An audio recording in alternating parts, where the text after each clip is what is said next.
Operation सिंदूर के बाद होने वाले किसी भी संभावित हमले से बचने के लिए देश भर में आज 300 शहरों में मॉक ड्रिल की गई। मध्य प्रदेश के 5 और छत्तीसगढ़ के 1 शहर में ये मॉक ड्रिल हुई। इस ड्रिल में जनता को किसी भी आपात स्थिति से बचने का प्रशिक्षण दिया गया। जिला प्रशासन के साथ एनडीआरएफ के जवानों ने आग लगने और बम फटने से कैसे निपटे ये सबक सबको सिखाए। मगर क्यों हो रहा है ये सब, देखिए इस खबर में।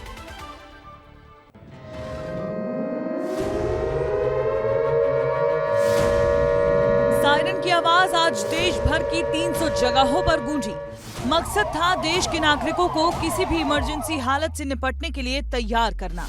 पहलगाम हमले का बदला लिया जा चुका है। ऑपरेशन सिंदूर के जरिए भारत की जिन बहन बेटियों के सिंदूर को उजाड़ा गया था, उसका हिसाब भारत ने चुकता कर दिया है। पाकिस्तान के 9 ठिकानों पर बमबारी से अब दुश्मन देश बौखलाया हुआ है। अपने नागरिकों को खुश करने के लिए पाकिस्तान पलटवार कर सकता है, इसीलिए भारत ने भी अपनी तैयारी पुख्ता करना शुरू कर दिया है। 5 मई को सरकार ने 300 जगहों पर मॉक ड्रिल कराने का आदेश दिया था, जिसके तहत आज देश भर की 300 जगहों पर मॉक ड्रिल हुई।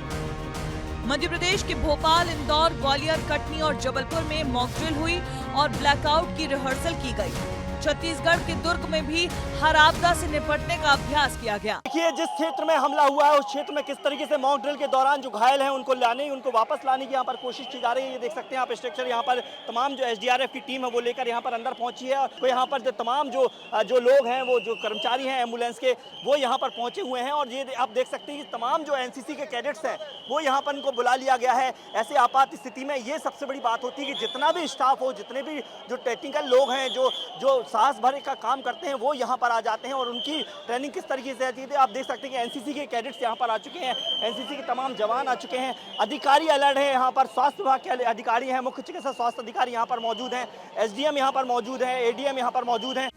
शाम करीब 4 बजे भोपाल और छत्तीसगढ़ के शहरों में मॉक ड्रिल हुई, जिसमें सायरन से लेकर आग बुझाने तक हर आपातकालीन स्थिति से निपटने की ट्रेनिंग दी गई। भोपाल के डीबी मॉल में हवाई हमले में आग लगने के हालातों से निपटने का अभ्यास हुआ, तो बाकी शहरों में हवाई हमले से बचने की तैयारियों को परखा गया। इस मॉक ड्रिल में एयर रेड सायरन की रिहर्सल हुई, जिसमें सायरन की आवाज से हवाई हमलों को कैसे पहचाने, इसके बारे में जानकारी दी गई। देर शाम ब्लैकआउट की रिहर्सल हुई। आपातकालीन स्थिति से निपटने के लिए फायर ब्रिगेड और एनडीआरएफ, एसडीआरएफ की टीम ने अपनी तैयारियों को परखा।